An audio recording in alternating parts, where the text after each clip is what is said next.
Welcome to another grisly day here on the Tirreno-Adriatico. Not quite sure how much the riders are getting out of this in terms of pleasant experience, but at least they're riding their legs in ahead of the Strada Bianchi, which is, I beg your pardon, of the Milan-San Remo, which is about to come. So yeah, settle yourselves in for another damp one. Yesterday, it was about the grind, particularly at the end. Snow line beckoned and the initial breakaway was whittled down. Then the favourites had come to the fore, and one man, head and shoulders, in a metaphorical sense, above everybody else.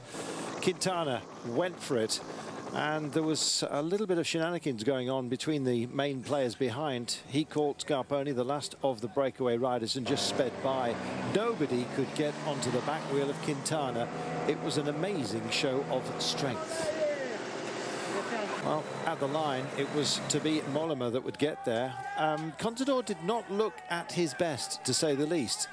And this man was saying the most. In the snow and sleet, near blizzard conditions at the line, Quintana so strong, and indeed our new leader, it was an enormous margin. Taking the day by 41 seconds, in fact, and now leading overall by 39. Mollema with a very brave second place. Rodriguez mustering himself for third across the line ahead of Uran and Contador. Broad smile from Quintana, absolutely back to his best, despite taking a tumble in the Colombian Championship.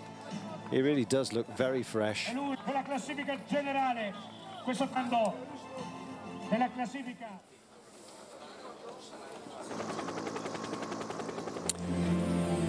So, it's the seaside that beckons. Coming off the mountains, just one categorized climb today, and I can tell you that the King of the Mountains jersey has already been decided.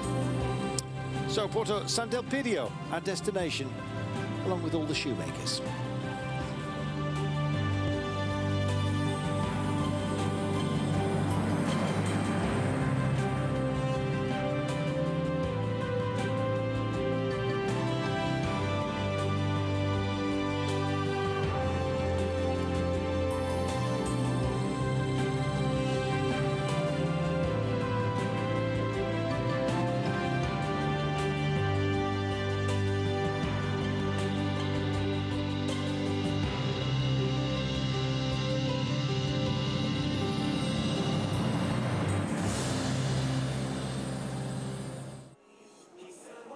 The rain seems to be an eternal feature of this race.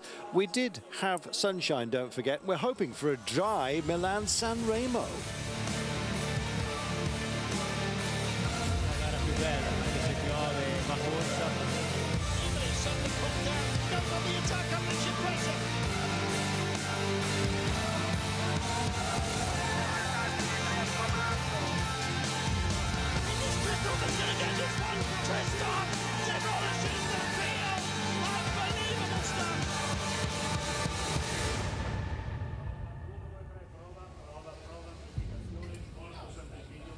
Unbelievable stuff indeed. Can't wait for the Milan-San Remo.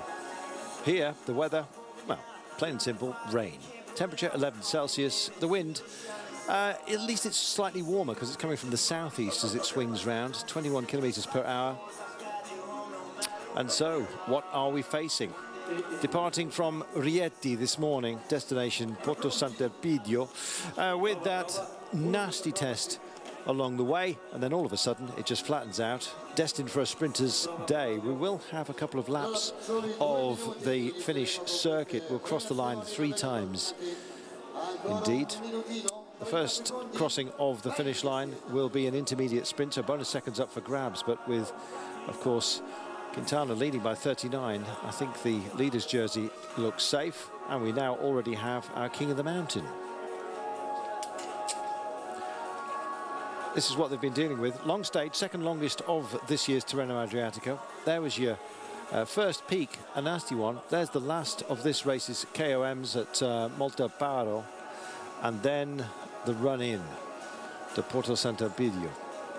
Had some waves last night. They were so crashing onto the beach audibly. And we're just hoping that everyone stays safe today. A nasty couple of right-handers late on. Rieti then, our departure point today.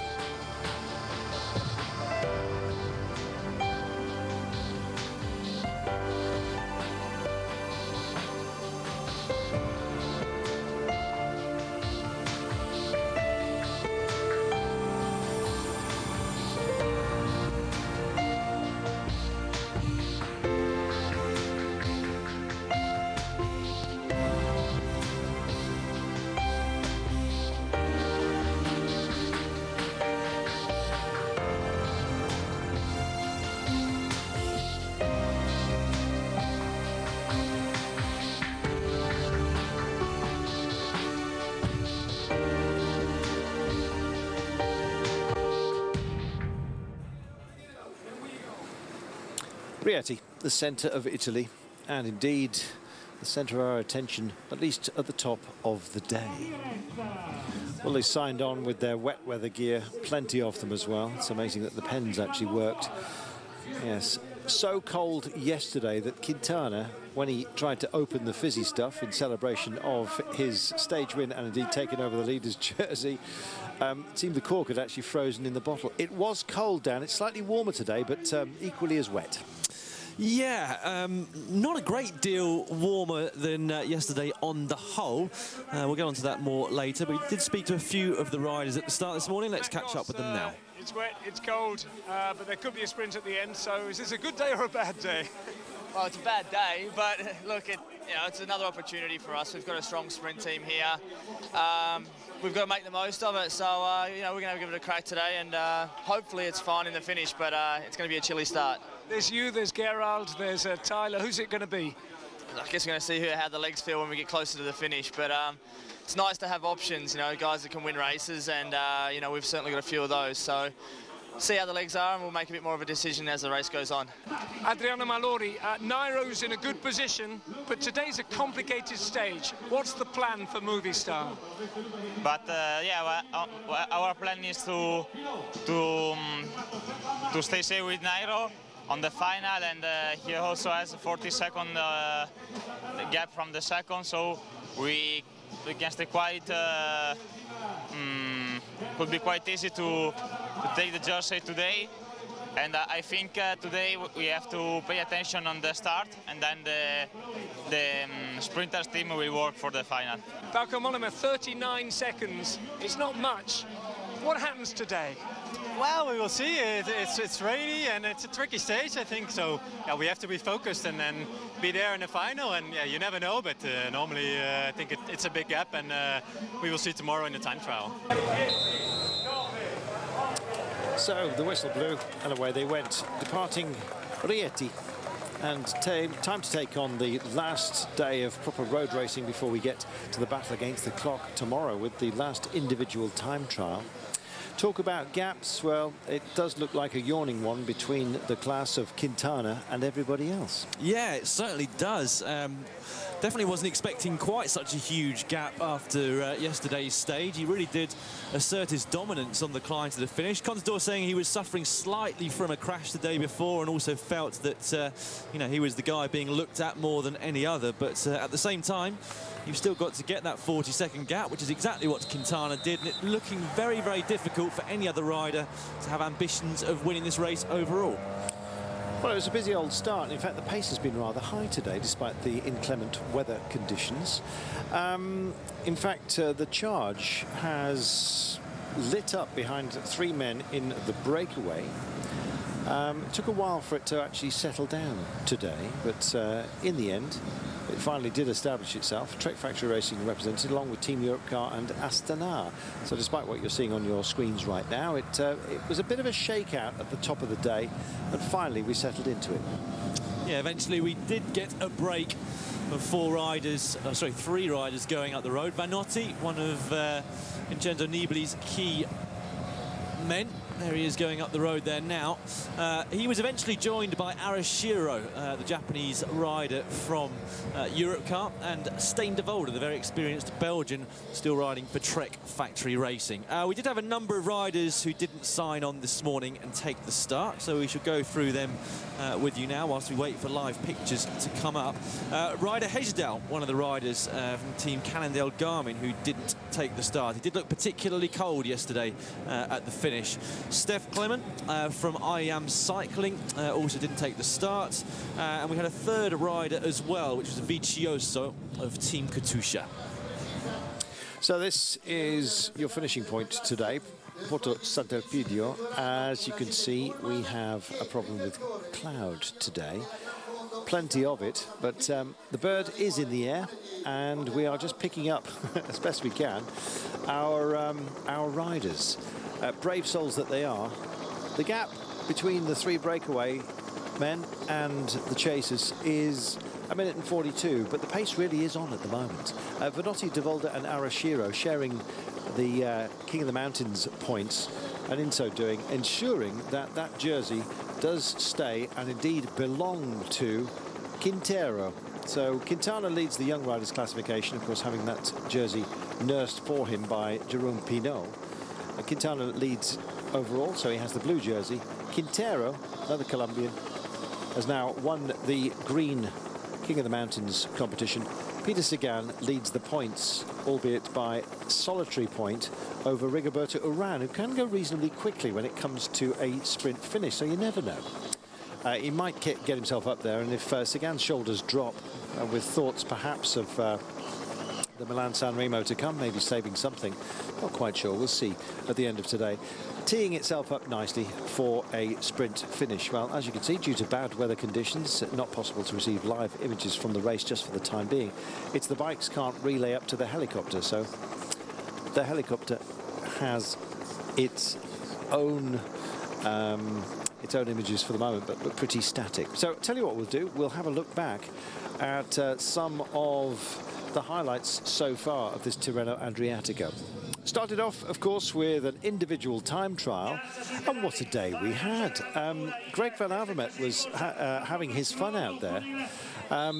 As you can see, Mallory was indeed our eventual winner on this day, ahead of Fabian Cancellara, who was a second behind. Yeah, big surprise of the day to me was Greg van Avermaet. We always expected Cancellara and Adriano Mallory to fill the first two spots. That they did. 1 second separating the Swiss champion from the Italian champion at the end of the day. Mallory coming out on top, and he will, of course, be a big favourite going into tomorrow's final time trial as well.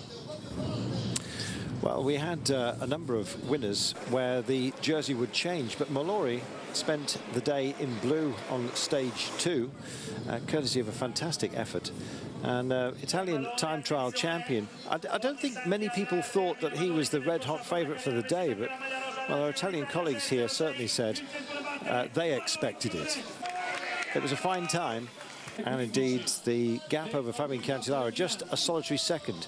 The team time trial, of course, blown away by a hurricane that came through, damaging the infrastructure around Lido de Camaiore. That didn't hamper Mallory, though, and he was delighted to go into blue. Well, it's a jersey that he actually managed to hold on to as well that following day, incidentally. As we went on stage 2 from Camaiore to Cascina. We had our breakaway, as always, but it was teed up for a sprint finish. How would it go? Well, it was slightly brutal at the end, this one, Dan. Yeah, it certainly was. We had quite a big breakaway for the first day in comparison to the last couple of years. Around about 8 riders going up the road. A nervous peloton, as you might expect, particularly on the final circuit. Orica Green Edge coming off particularly badly with Svein Taft, Matt Heyman, and Jens Maurice all coming down along with Adam Yates as well. But it was Etienne Kubeka who dominated the final part of proceedings, at least from 3 kilometres out. Edvald Bosenhagen setting an absolutely storming pace as they went under the Flamme Rouge with 1K to go. Everybody's eyes on Mark Cavendish as they came towards the line. But a chain falling off in just a few moments' time saw him go across the road, causing a crash of Elia Viviani. Absolute disaster for the Team Sky rider, hitting the deck at something like 70 k's per hour. And that left the door open for this man, the Belgian champion Jens Debusschere of Lotto Soudal, taking probably the biggest win of his career. It certainly was. The Belgian champion, of course, he had time to think about it. It didn't go into the blue leaders jersey. There, the moment that Mark Cavendish was just forced over to the right-hand side of the road. Viviani coming home bruised but not downed. Did race on, but has since stepped off the bike, I'm afraid. There is the helicopter shot as we stand at the moment. We're just having a look back at some of the earlier stages that we've had here. Today, unfortunately, the weather has got the better of us just for the time being, and we're waiting for the transponders to get themselves hooked up to the bird in the sky, as you can see, almost forlornly scanning this rather damp landscape. You can't see the best of Italy when it's like this. Well, we are in stage 6 of the Tirreno-Adriatico. We're about to take our first break. 3 men out in front. We'll have those names for you when we return. You're watching Tirreno-Adriatico on Bein Sports.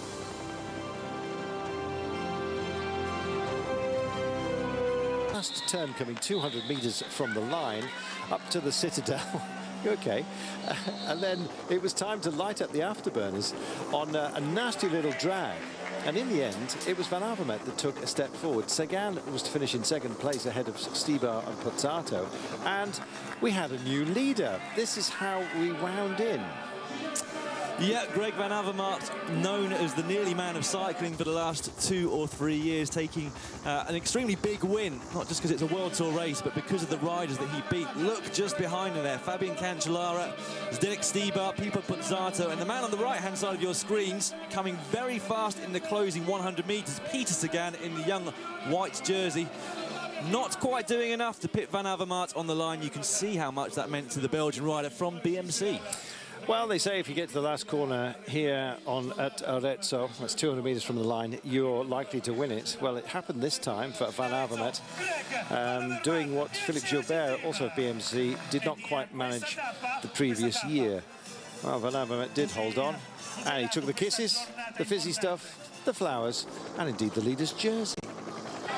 So on we went to from Indicatore, Arezzo to Castel di Raimondo, and Greg Van Avermaet was just starting to suffer ever so slightly. Had a surprise on this day. Yeah, this was a really, really tough climb. I did it in the morning on my own bike just once. These riders had to deal with it twice. Caruso of Katusha was one of the last riders to attack, but the last guy to go was this man, Wout Poels, in his first year for Team Sky, attacking with just 50 or 60 meters to go to the top of the climb. And you can see just at a handful of seconds at this point, but big favourites behind, looking around at each other. That was enough for him to get a clear gap of up to 20 seconds, and he held on to quite a lot of that as he came down this descent in towards the finish. Best of the main contenders, Rigoberto Urán had a pretty decent individual time trial as well. In fact, Urán was to lead home the chasers. Poels coming home for a famous victory. He may be a slight man, but this was an emphatic victory. Check that out. More than happy. But Poels then taking it. Urán in second place, 14 seconds adrift, and Poels going into the leader's jersey by a margin of 17 seconds once they factor in all the bonuses. So a good result for Sky, and certainly for Wout Poels.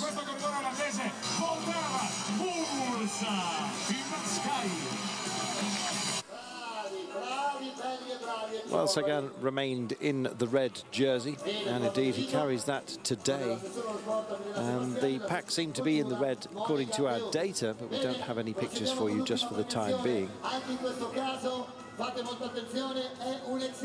Well, we're here at stage 6 of the Tirreno-Adriatico here on Bein Sports. You can see the weather conditions are messing with our ability to follow the race right now. Right now, there is a 3-man breakout in front. Alessandro Vanotti, Stijn De Volder, and Yukiya Arashido are the 3 men out in front, with the peloton a minute and a half back. We'll be right back on Bein Sports.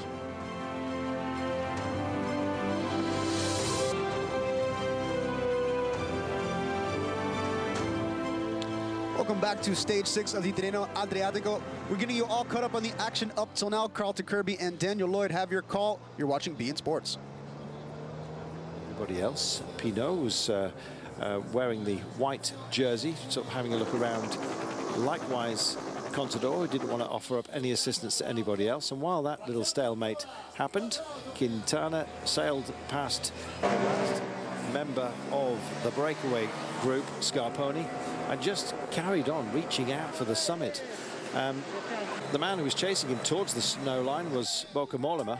And as you can see, the snow started to come down thick and fast. And by the time they got to the top, it really was the most grisly conditions. But Quintana famously just seems to be unconcerned by inclement weather. And so it proved on this day. Almost a mirror image of the flurry of snow that greets Nibali a couple of years ago. Well, this time by, the man emerging from the snowflakes was Quintana. Mollema nearest to him, 41 seconds adrift. Quintana's lead overall 39 seconds once those bonuses have been factored in.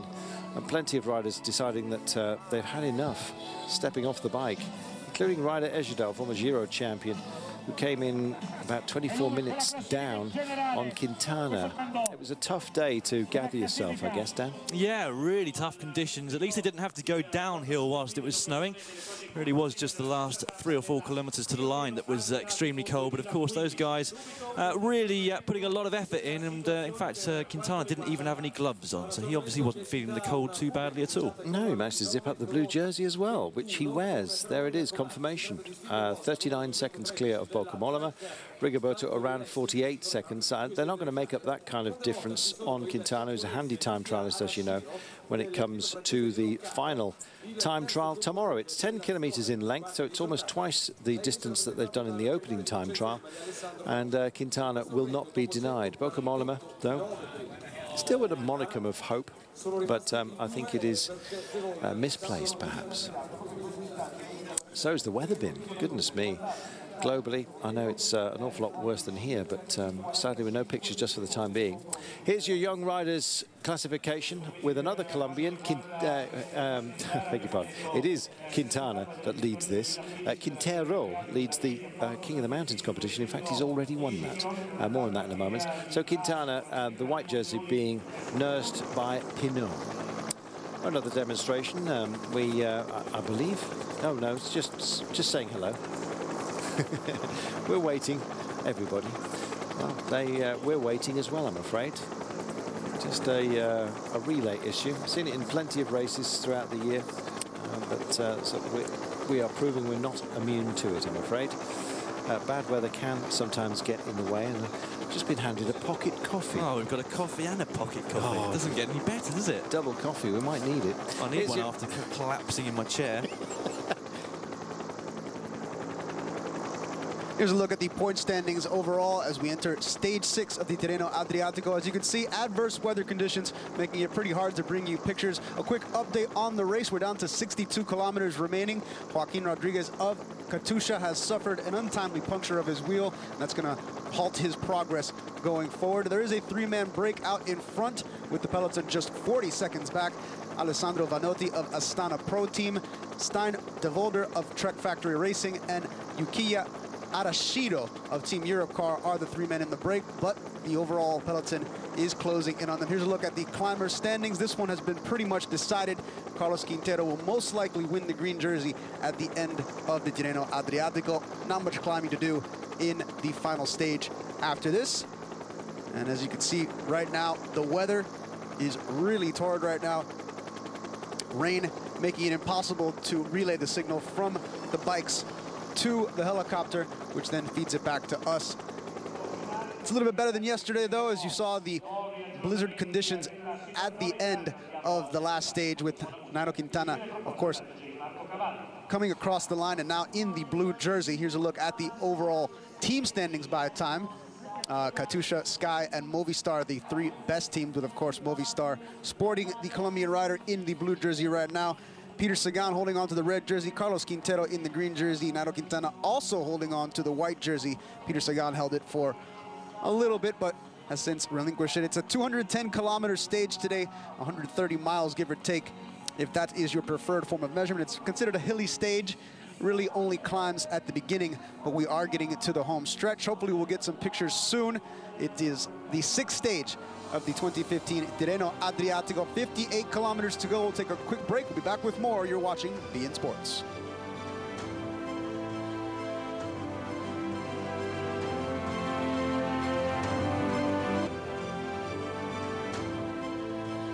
Welcome back to Bein Sports coverage of Stage 6 of the 2015 Tirreno-Adriatico.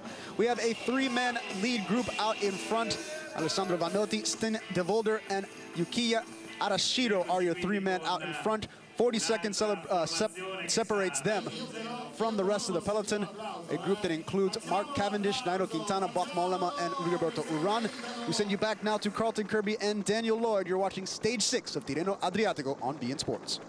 In the afternoon, and you're right, it's just difficult to get those miniature road bikes anywhere else, but they seem to do them in abundance over here, and they're really kind of cute, aren't they? Dan was actually thinking of getting himself an importation license, but they just said, what's your history of retail import? And he said nothing, so unfortunately that little contract passed you by. He's doing a good line in wax hats though at the moment. Nice in this weather. 3 minutes and 49, 3 hours and 49, goodness me. Trimming it down good and proper. And as you can see, horrible conditions, but at least we're going to see some form of racing. Number 10, don't know what his name is, but it could be our only finish today. We are picking up one of the Commissars cars as they come down and into town. We're on this loop circuit that we have to deal with, Dan, and we'll be there before you know it. When we get to 28 kilometers to go, we'll cross the line for the first time. There'll be 3 crossings of the finish line, including 1 intermediate sprint with a plastic applause hand. I don't know why you can't just clap your hands together. It's like air sausages as well. Where did they come from all of a sudden? There you go. The helicopter's sort of forlornly at the moment, just waiting for riders. We're seeing plenty of motorcycles and security people, and indeed the Italian Carabinieri, who have a special division just dedicated to cycling. It's the same in France. There we are. Oh, it's nice that they're clearing the road. At least we have a sense that the riders might be coming down. Yeah, well, if they can focus in on a motorbike, they can surely focus in on the peloton soon. 13 seconds is all that remains between our breakaway and the peloton. I'm not sure exactly what size this group is, whether we've got any sprinters off the back. I don't think we've been through the riders who didn't finish today's stage so far. I talked about the riders who didn't sign on this morning. Yeah, we've had a number of people pull out during the stage as well. One of the early ones was Daniele Benati of Tinkoff Saxo. A little bit surprised about that. He would have been pretty good on tomorrow's time trial stage. We also had Bjorn Thureau. You might remember riding the Europe car last year, was in the breakaway to Arezzo. Now he's riding for Bora Argon 18. He didn't finish either. Avila from Colombia, Alfredo from FDJ, Sarah Motzins from Yam Cycling, so they're 2 down today. In fact, they've only got 4 riders left in the race, and 3 in fact. And finally, Martinez of Team Europe car also didn't finish today's stage. Dr. Lee B is in. He likes Indiana. He says, since we're chatting, was it a lobster dinner that you had the other day, Dan? No, we haven't actually gone for any lobsters, although we went for shellfish today and had a lovely bowl of spaghetti alla vongole, which is small clams. So, yeah, we really did knock ourselves out. €10, absolute bargain, delicious too. Waiting for a tasty feast of sprinting at the end of today. I guess we could tell you about some of those who are likely to be a feature. Mark Cavendish, of course. Peter Sagan might have an interest today. There's a couple of sprinters that have been knocked out of the race, although Luka Mezgec is intact and racing. So is Nico Arndt from Giant Alpecin. And we know how well Giant go, although last year Marcel Kittel was knocked out by a testy climb late on. They've got rid of that to allow the sprinters, or tempt the sprinters, to go for it yet again. And that's probably a good thing, because most of them stayed on the bike last night, although some sprinters have decided to back out. Ruffoni has gone from Bardiani. Viviani, of course, after his crash, likewise. So it has been thinned down a little bit, and that may well just open it up for some surprises today. Personally, I'd like to see MTN Quebec go well with Christian Bragli, but I understand that it may well be Tyler Farrar that they're looking after today, although it's very difficult to get anything out of Matt Goss. He goes into super secret squirrel mode whenever he can. Well, there's the good news. We have some cyclists on your screen. The breakaway has been caught. It was only 3 riders out there. It was a brave effort for them. Stein de Volder from Trek Factory Racing, Team Europe Cars Arashiro, Vanotti from Astana, and finally they have been caught. Not a great deal of racing remaining, just about 50 kilometers still to go, but at least we have some pictures for you. In the gloom, you can't see much of the surroundings, can you? No, it's a horrible old day, isn't it? You can just look down on the riders now and see how much they're wrapped up with their rain jackets and the gilets underneath over shoes.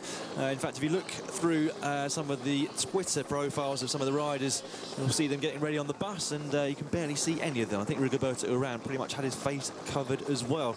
Hopefully we'll get down onto the road soon and give you some close-up pictures and find out if any big-name riders aren't in this group. But as far as we understand at the moment, all of the GC riders are still here, and the sprinters who remain in this race. So Mark Cavendish, Peter Sagan, not sure on Sam Bennett, hadn't heard any news on him so far, but you can see perhaps not the teams we were expecting to be controlling things who are currently on the front. That was Lotto Soudal there, and you can see all the Tinkoff Saxo riders behind. They've obviously got a plan for today. Let's see what it is. Well, when you've got the man, you've got the plan. It is Peter Sagan. Gosh, they all strung together in a little triumvirate of merriment. He's wearing the red jersey. That's not him, but he is within that group. We're just hoving in there on Pim Lichtart, who's one of the lead-out men for Jens Debescher. So clearly they believe that they've got an interest yet again. The Belgian champion for Lotto Soudal could well be a feature. Mark Cavendish, of course, will be out to stop him, and Ethics Quick-Step have got some real firepower. Mark Renshaw, of course, the ultimate lead-out man as far as Cav is concerned. And if the chain holds on, as it didn't on the opening sprint day, which was stage 2 of this race, then we could be in for some fireworks. Debescher taking that ahead of Sagan. So Sagan went quickly then, and I think in the absence of the likes of Viviani, he's got to feel he's got another chance as well. It's not nice. No, it's absolutely atrocious out there. Ivan Basso showing all the signs of cold weather all over his face. Looks like they're quite motivated today, Tinkoff Saxo. It's not just Contador, of course, who is their star man here. They've got Peter Sagan too. Desperate for them to get off the mark, really, in this race. Paris-Nice was a little bit of a disaster for them as well. I think their first rider in the general classification was 20th. Rafael Mike was well off par in that race, and yeah, it's not gone too well here either. I think Kreuziger's still in 5th place overall. Contador, their main GC rider, still in 10th after yesterday's stage, and with little hope of really gaining much time tomorrow. So what can they get out of this race? Well, maybe a sprint finish from Peter Sagan today. He does seem to flourish in wet conditions. In fact, if we think back to this stage 2 years ago, it was very, very hilly indeed. And he actually sprinted to victory ahead of Rodriguez, Nibali, and I think it was Contador as well, which just goes to show you how good this man is at climb. But also, a couple of years ago in Tirreno, he out-sprinted on a flat stage Andre Greipel and Mark Cavendish in a straight-out fight to the line, and that day, you'll remember, didn't look dissimilar in terms of weather conditions to today. Yes, and he was skipping up into Chieti and proving that all different kinds of terrain he was the master of. So very much at the time talking about the Sagan era, which seems to, at least for the time being, to have been put in the sidings. We'll see whether he has what it takes to win today. Pim Lichtart is leading the pack at the moment. The breakaway has been caught. It was Vanotti of Astana, Arashiro from Team Europe Car, Trek Factory Racing's Stein de Volder as well. They went up the road, and indeed a concerted effort by Tinkoff Saxo to bring them back, and it looks like they're trying to tee up Peter Sagan. If Sagan is an option, then Mark Cavendish certainly is the favourite. Sasha Modolo can go quickly and probably will, if he can, for Lampre Merida in the pink. Viviani has stepped off the bike, don't forget, after crashing on the opening sprint day of racing proper when Derbyshire took it. Derbyshire himself is being guided in by Lotto Soudal, and that's why Pim Lichtard is keeping the hurt on. A couple of options for Team Giant Alpecin. Kittel, of course, not here. As you know, he had a little bit of sickness before this race, so the big showdown with Mark Cavendish not going to happen. But they have got Nico Arndt and they have got Luca Mesquets to go for. MTN Quebec, known for their numerous options. Will it be Christian Bragli this time? Personally, I think it'll be Tyler Farrar that they look after, give him a proper look at it and a chance to take a big scalp, and none bigger, of course, than Mark Cavendish when it comes to sprinting, and certainly when it comes to Italy, where he seems very, very at home. Sam Bennett went well, of course, earlier on, but whether he'll have an interest today it remains to be seen. But certainly plenty of options for the quick men on a really horrible day. It's actually harder to pick when it's like this, because you just don't know how they've sailed through the day.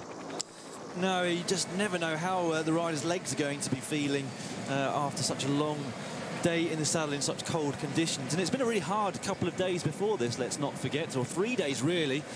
Arezzo looked the easiest on our screens, but we did hear from a number of riders that it was in fact quite an arduous day, followed immediately by the longest stage of the race with 2 hard climbs to finish. That was over 6 hours, and yesterday's Queen stage as well. So, you know, once those miles rack up in your legs and you really do start to feel fatigue, some of it depends on your fitness as to how quickly you recover, but you know, fatigue does have a big impact on your explosivity when it comes to a sprint finish. So it might just be the rider who's got through the conditions the best, got through the last 3 stages the best, who shines today. You'll remember last year that there was a little bit of a ramp on the way to this finish, which saw Marcel Kittel losing ground, which you mentioned a little bit earlier on, Carlton. We don't have that ramp today. There's a very small climb on the finishing circuits around an industrial estate, but nothing which I think is really going to affect the riders and the sprinters here today, particularly not Peter Sagan, of course. So everything's still to play for. Mark Cavendish won here last year. Will he repeat, or will Sagan repeat his victory from 2 years ago? Well, the riders have emerged from the darkness. We've been riding for 4 hours now. It's stage 6 of the Tirreno-Adriatico. About 100 riders in the peloton. Take a quick break. We'll be back with more. You're watching Bein Sports.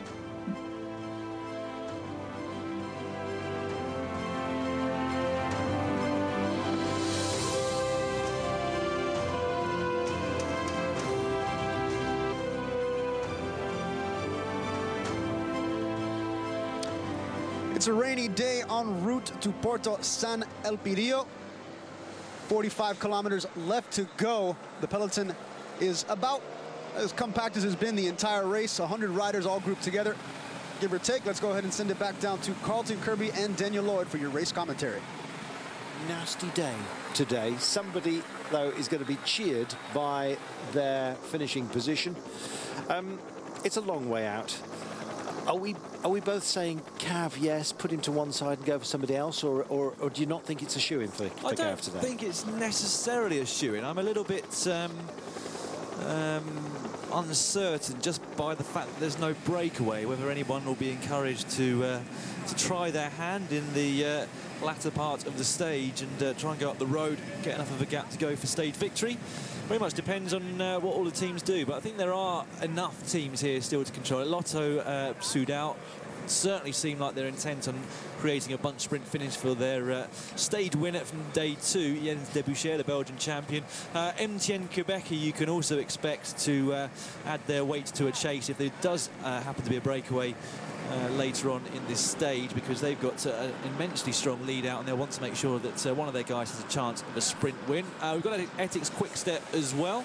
I believe they've still got a full complement of riders in the race. They've got Uran and Brambier, the climbers, but they've also got a very strong lead-out team for Mark Cavendish as well. So it wouldn't take a very strong break to stay away from the peloton, but I wouldn't count it out on conditions like this. A lot of people and riders' heads drop when they see weather conditions like this, and having spent over 4 hours in it so far, I'm sure that there are plenty who are just looking to get to the finish line and not too concerned with whether a break makes it or not.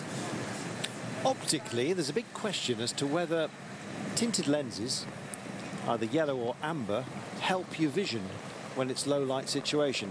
Personally, I'm absolutely convinced it does work. I've worn yellow lenses myself, and I believe the clarity that they offer up in these kind of conditions is a huge bonus. However, opticians and the like have actually said that it depends on how your eyes operate. Do you find they help? Sagan clearly believes he's got some ambers on today. I was a rider who always liked to have a lens in front of my eyes. It's kind of that. It's difficult in situation and conditions like this because you can't see much with them, but you also can't see much without them. You did get some lenses which were much better at clearing water than others, and you used to be able to get stuff to put on them to aid that clearing as well. But you still, got slightly misty or raindrops on them, etc., which meant that your vision was impaired. Really, I think we've got a neutralised race at the moment. It looks like they're not exactly legging it for the time being. We'll get confirmation on that in a moment. But just going back to the tints, did you find that yellow lenses helped you in low light conditions? They do make things look a bit brighter, yeah. I found them. It could be a psychological thing as much as anything. Well, visually, I believe they're a massive boon, and clearly Sagan's got the kind of eyes that respond rather well to them. He's got sort of dark orange today, sort of an amber. You like your Bono glasses, don't you? Bless him, Bono, eh? It's been a long time now. Sagan just trying to get something. It looks like possibly a gel he's fiddling for, but you never know. Have no notice of a neutralisation just for the time being, although the car did seem pretty close at hand. But Sagan needs some help here. Do you think Contador's going to reach in and help him out? Come on. There we are. No longer rivals, of course, within the same team. He's got what he was looking for. And back to Lotto Jumbo. I can't remember what Jumbo is. Is it part of the lottery, or is it actually a furniture manufacturer? Somebody was telling me, but anyway, yeah, somebody will tell me in a few months. Lotto is the lottery, isn't it? Yes, exactly. But what is Jumbo, other than a very large elephant? Alessandro Vanotti wrapped up for the conditions, and I guess, nobody comes to the Tirreno-Adriatico expecting perfect weather throughout, but it really has been particularly grisly over the last couple of days, hasn't it? Yeah, in the last couple of years, really. It was kind of known as the race to come to prepare for the Classics because it had much better weather than Paris-Nice, which, of course, always seemed to suffer from snow. Known as a race to the sun, of course, Paris-Nice, but they didn't see the sun for some years, and a lot of people starting to favour this race, but it has been particularly grisly the last couple of days, and last year and the year before we had some similar conditions on some stages, and of course, as we've already mentioned, it was the same for Milano-San Remo as well, so yeah, not perfect in terms of spring conditions for the last few years for these rides, and it does mean that you are more susceptible to getting ill, getting sick, which of course has a negative impact on your form, not the ideal situation. One man actually who hasn't raced either of them is Juan Jose Lobato of Movistar, who was fourth in last year's Milan-San Remo. He was going extremely well at the start of the season, won a stage in the Tour Down Under, won 2 stages in unbelievable fashion in Andalusia, and one of the main favourites, I would say, for Milan-San Remo, but chosen to train at home because I understand that he was a little bit fearful that his form was too good and he didn't want to go overboard with the racing before his big target for the spring. It is genuinely a problem, potentially, and if you do have bad weather as well, you can get tummy upsets because the roads aren't clean, and especially when they've ploughed the fields and sown them ahead of the agricultural growth season. Generally a lot of muck around and manure and that kind of stuff, and you can ingest it and you can get tummy upset. In fact, we had a couple of tummy upsets ahead of this, partially perhaps because of dirt on the road that was just essentially swallowed, because it does come up in a mist, and when you're in a pack or in the peloton, then there's a lot of that mist around, I'm afraid. Get on your bottles, etc. as well. It only takes some microscopic parts to be ingested, and then you're in trouble. Considering the start list that we had on the Tirreno-Adriatico, the list of those who have won stages is reasonably unusual if you strike out Quintana from yesterday. Yeah, Pools is an interesting one because I kind of had my eye on him before the starts of the race, just because He'd been training with Chris Froome in South Africa, and it did sound like he was on incredible form out there. He didn't show it, which was a little bit of a surprise to me, in the Tour of Oman, where he kind of went to that race as a team leader along with Koenig, who's also here for Team Sky. And the fact that Chris Froome pulled out, I thought maybe Wout Poels will manage to take advantage. In fact, I was more surprised actually by how much time he lost yesterday than by the fact that he won the stage 2 days ago. Derbyshire, though, on the sprint day would not have been many people's pick, although a quick man, as you know, the biggest win of his career, edging Sagan with Viviani and Cavendish, Viviani on the deck, Cavendish, of course, just throwing a chain late on. Greg van Avermaet, good effort by him to beat Sagan and Stieber. Sagan definitely out-and-out favourite in that run into Arezzo. Stage 6 of the Tirreno-Adriatico from Rieti to Porto San Elpidio. It's a hilly stage, 210 kilometers. We're coming toward the last 40 kilometers of today's race. The weather conditions clearing up just a little bit, although still pretty wet. We'll take another quick break. We'll be back with more. You're watching Bein Sports.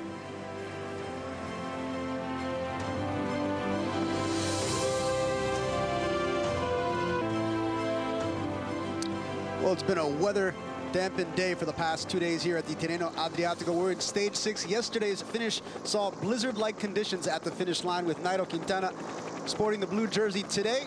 Of course, it's hidden under a raincoat. We'll get back down to the race right now. Carlton Kirby and Daniel Lloyd have your call. He's only just passed away. Bless him.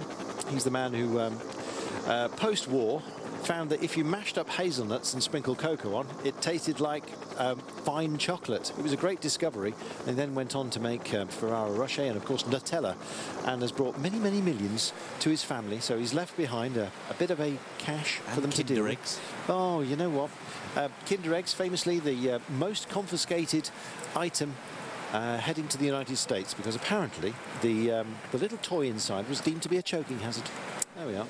So you couldn't take Kinder Eggs because presumably when it said toy inside, it obviously fooled a number of our friends across the pond. And they were getting into trouble. I think the threat of litigation, probably. There you go. Anyway, Kinder Eggs in Europe. Dan, you were saying it's now a solid toy in a Kinder Egg to stop any of that sort of choking hazard nonsense. Well, I think so. I don't want to dwell too much on Kinder Eggs and Mr. Nutella, but or Mr. Ferrero Rocher. But yeah, I bought my young 3-year-old son one not so long ago, and you didn't have to build up the toy inside at all. There were no instructions. It was just a little toy. What's happened to the world? 37.1 kilometres to go. As you can probably tell from our conversation, there's not much happening at the moment. There you go. But hopefully we're keeping you entertained at home. If you'd like to join the conversation, then please feel free to do so. Join Huzia Madness and Todd Hofert and the rest of you. It's at Carlton Kirby, CarltonKirby, or at Daniel Lloyd, DanielLLOYD, so 3 L's in the middle. And stick that number 1 on the end, Daniel Lloyd 1. Otherwise, as we've already mentioned, it goes out to... What does the original Dan Lloyd make? I don't know. I shall have a look whilst not much is going on in the race. Yes, yeah, we've sort of speculated that he's a rope maker, but he probably isn't. If he is, that's going to be a big shot. Daniel Lloyd himself has 12 followers, living the good life in Oz and wondering what will be our next great adventure. There we are. So the original Daniel Lloyd, or the man that got to the words Daniel Lloyd first on Twitter before Daniel Lloyd 1, who we know and love, lives in Oz. He probably doesn't make rope. He might do.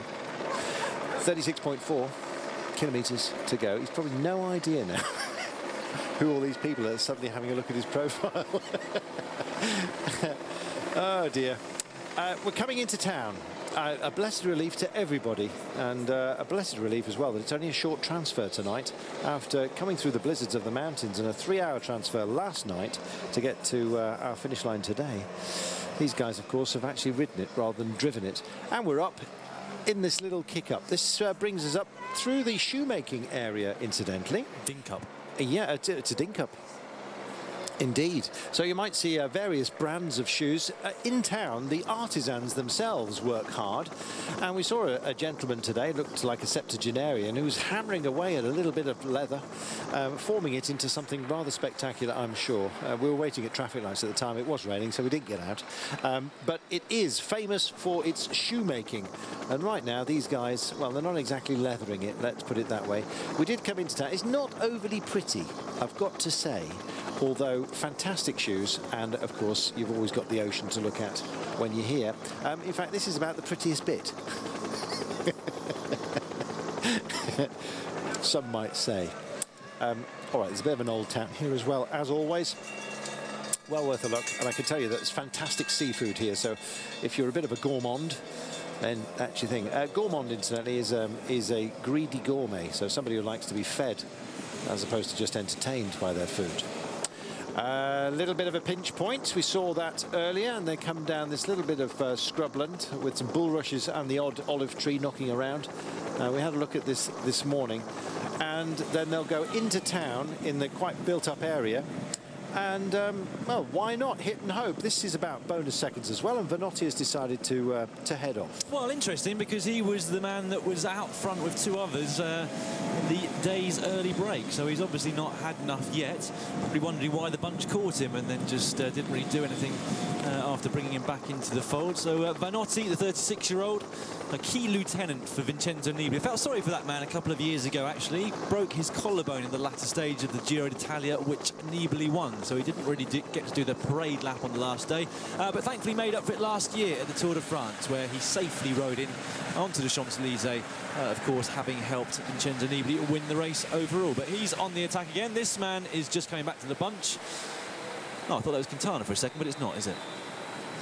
You sure? Yep, it's Cannondale rider. So, a whole discussion on Kinder Egg, says Louis Horwitz. Hey, Louis, you should have been here.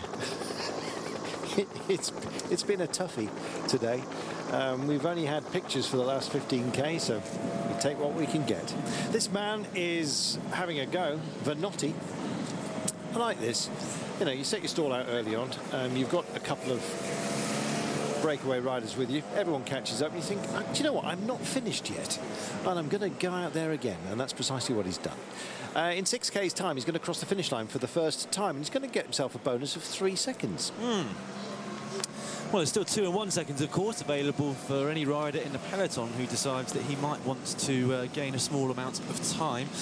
Be interested to see if anybody actually does that. I guess if it's super easy, there's no reason why somebody like Steve Cummings, maybe, of MTN Quebecer, who's doing very well in this race, 9th overall, 1 minute and 12 seconds down. He's got a kind of group of riders who are no more really than 15 seconds in front of him overall. He's a great time trialist, so potentially, if things go very well from this morning, he could move up into top 5 overall. There we are. Not much to define the riders at the moment. No numbers realistically on display. Certainly not the ones that are pinned to their backs, because the wet weather gear is hiding everything at the moment. You know, a man who just keeps popping up is Rodriguez. Yesterday, once more, finished in 3rd place for the 2nd day in succession. So credit to him. Yeah, he's going pretty well, Rodriguez. He was kind of up there, wasn't he, on that hilly stage the day before. And yeah, well, he's certainly not in bad condition in comparison to what we saw in Oman. Yes, most definitely. He was very lacklustre, so gave himself a kick up the backside. He's come out punching, which is good news. I know he's sort of, to many of you, the eternal nearly man, but he's... Oh, we've reached our destination city. About 32 kilometers left to go in today's race. It's stage 6 of the Tirreno-Adriatico. Alessandro Vanotti is your leader. We'll be right back on Bein Sports.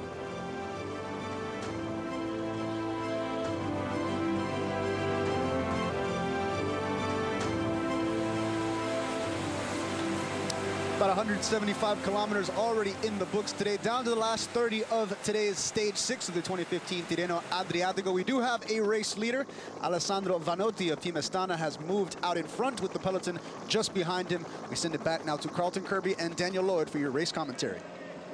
along with Cavendish in the group, are Sasha Modolo of Lampre Merida. Sorry, yeah, it's Lampre Merida, isn't it? The Italian sprinter, and Tyler Farrar, the MTN Quebec sprinter. But as we've mentioned, they have still got some fast men in this front group. All is not lost for them.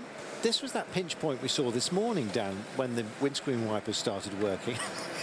Dan didn't get on the bike today. Mind you, neither did I. Yeah, it's a nasty little pinch point. They come down here and they go underneath the railway bridge, and you better duck, because if you stand on the pedals to have a look, you're going to lose your forehead. The bridge really is a stupor, as they say. This is Vanotti still out there with 30 to go. Just 30 kilometres of today's race remaining. And we're going to head for the first crossing of the finish line. We'll take it on 3 times. There's been breakaways today. Vanotti was up in the original one. It was caught with about 50 to go. And indeed, now he's decided to speed on. The pack itself has now broken up. And indeed, we've got some big names, including Modolo and Mark Cavendish, who are expected to feature in the sprint, who are 4 minutes in arrears, along with Tyler Farrar here. And so it's a select group of kind of punchy strong men who are up front. Matt Goss is there. We believe Christian Spragley as well from MTN Quebec. Peter Sagan certainly is. And Tinkoff Saxo and the efforts that they've put in are what have put the hurt on the sprinters. As this man comes into town all on his Jack Jones, he's going to take a double right-hander. I think he may well have already completed that. In fact, the line doth beckon for him right now. Yeah, he'll take the 5 points for the intermediate sprint, along with 3 seconds bonus. We've got an H2R rider also on the attack, perhaps looking for some bonus seconds. It's very, very difficult to pick out the riders in these conditions. Highest placed H2R rider on the general classification is Pozzovillo. It didn't look like him to me. He sits in 7th place, 1 minute and 4 seconds down. It's quite a way down after that we find our next AG2R rider, but Carlton just looking out of our commentary position to confirm to me exactly who this rider is that's going to be coming across the line in 2nd place. Well, it's a tough ask even at this speed, but I can tell you it is Vuillamos that has come through. My favourite. There we are. We're not talking about Kinder Eggs anymore. Across the line, they do indeed come, and Edvald Bosenhagen is in the gang. That's good to know. Eddie Boss doesn't mind a bit of grizzly conditions, because being Norwegian, just like plenty of other Norwegians, he can take horrible conditions. There we are, 28.4 kilometres to go. Bit of a regroupement as they compress into that little shimmy, right and left. And this man's still out front, but he's done a good job to pick up his bonus seconds along the way. But our minds casting inexorably to the finish of today's stage, and the fact that we've got such a lack of real firepower when it comes to the sprint. Who's your pick today now then? Well, Deboucher's an easy one, isn't he, since he won the stage the other day. Some of it is going to come down to who's going to control things. Of course, you know, without Mark Cavendish in this group, it's going to be very much up to other teams, of course, to try and make sure that this does finish in a bunch sprint. Deboucher presumably is there. We saw Lotto Soudal in the red jerseys and black rain jackets at the front when we first got our live pictures. We've got Peter Sagan in there as well with Tinkoff Saxo. They'll presumably be doing some work later on as well. MTN Quebec. But there's going to be plenty of riders that won't be afraid to attack. As I said, when you've got conditions like this, you just get very cold. So sat in the peloton, in the wheels, getting the spray up from the road along with the rain just makes you shiver, and wouldn't be at all surprised to see some people just trying to warm up by going on the attack in the last couple of laps. Well, it might get a bit tasty, this. Incidentally, we just sailed past what I can only describe as the Spider building. It was on the right-hand side of the road, so just inland. It's a protected building, and it looks like the least worthy building of protection. I've no idea what went on there, but it's gutted, and all the exoskeleton of structural supports are holding it up from the outside, hence exoskeleton. But yeah, so I've still, in fact, we've passed it a couple of times now while we've been commentating, and yeah, I'm at a loss as to find out, as to realise what on earth is worth protecting with that building. It looks like some kind of grain hopper. Presumably it is very significant locally, so apologies for that gap. 26.8 kilometres remaining. And what's the gap back to the Cavendish group? Well, it's apparently holding its 4 minutes. That's retrievable, I guess, but you'd have to be motivated on a day like this to bridge a gap and then go on to win. All over for them now, unfortunately. It's 4 minutes with 26.7 to go. It's a completely different situation to last year, where Kittel was kind of around about 30 to 40 seconds back for a long time. Such a distinctive style for Bein, isn't it, when he's really going hard. He's caught Vanotti here at the front, so we've now got 2 riders in front of the main body of the peloton, which you can see here. Some grim faces coming across the finish line. I wonder if Van Avermaet, there's Van Avermaet towards the back. I wouldn't count him out, actually, for doing pretty well on a grim day such as today. He seems to flourish in the bad conditions up in Belgium. Yeah, I think he'd probably like it if the twists and turns came closer to the line, but, well, you never know. 26.2 to go, and it's not a day for the beach, not at all. See the big sandbags that they use there, sort of like builders' bags where they deliver your sand or cement for construction. They're actually being used here as a little bit of a storm guard for some of the buildings just inland. We're just about to pass our residence from last night on the right-hand side. Looks like sort of bit-tented area. We had ourselves a chalet. We had one each, actually. Rather too many rooms for my liking. Get up in the night and I got lost. There we are. 25.7 kilometres only, and it's horrible. I'm just waiting actually to see the next group across the line and see whether we can actually pick out some of the sprinters for you. We have Sparagli is there with Farah, his teammate. Oh, there we are. This is the second chasing group, so Sparagli is not. Renshaw is in there as well with Cavendish, so he's not going to be sprinting either. We've got Wheelers from Giant Alpecin. Large group, actually. Certainly is. So Sparagli has lost the wheels of his compatriots again. There's Mark Cavendish in his rather shishi eyewear. Not quite sure which brand it is, but it looks quite groovy. Oakley. It's kind of a Cavendish signature set of glasses. You can find some details about it on YouTube if you so wish. Yeah, larger group.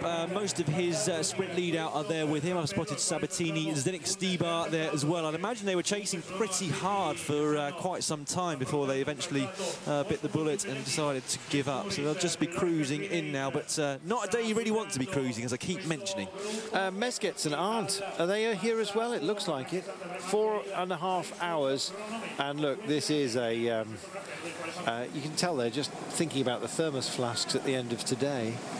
Slightly more motivated up front. Gosh, that's a big hole knocked in the sprint challenge today. It's going to be an unusual run-in.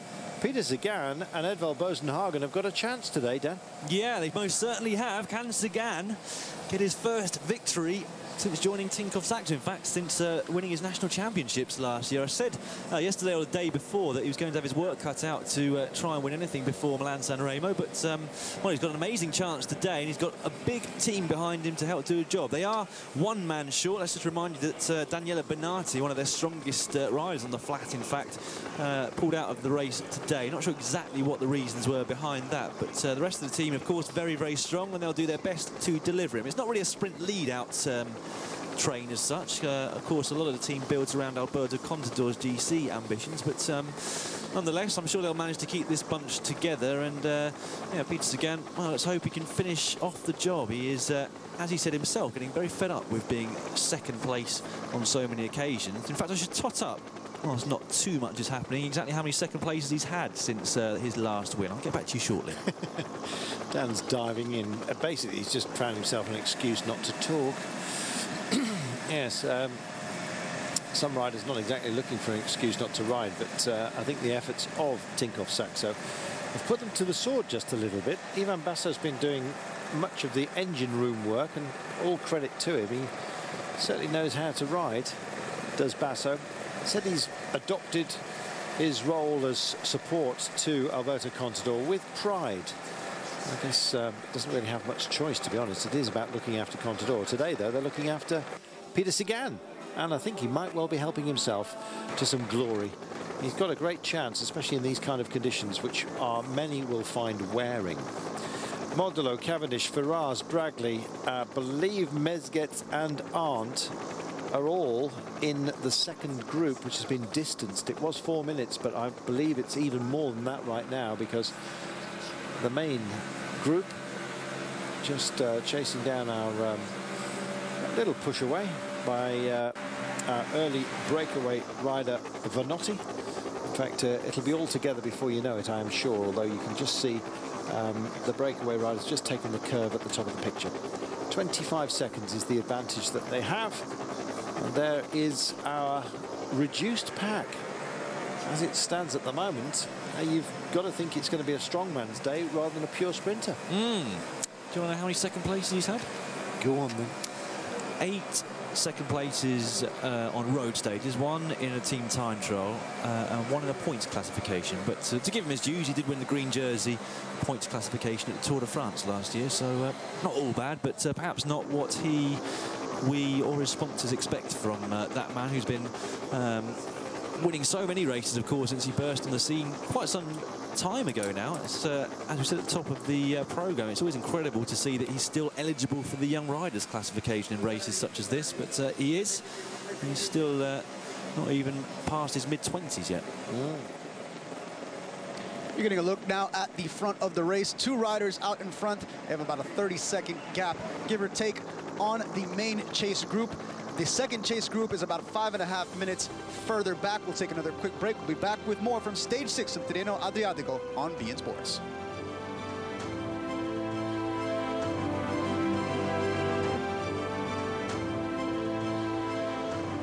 Down to just under 22 kilometers remaining in today's stage. We have 2 leaders out in front. Alessandro Vanotti of Astana Pro Team and Alexis Viermos of AG2R La Mondiale are your leaders, with the peloton just under 30 seconds back, and a second chase group about 5 minutes further back. Let's send it down to Carlton Kirby and Daniel Lloyd for continued coverage of stage 6 of Tirreno-Adriatico.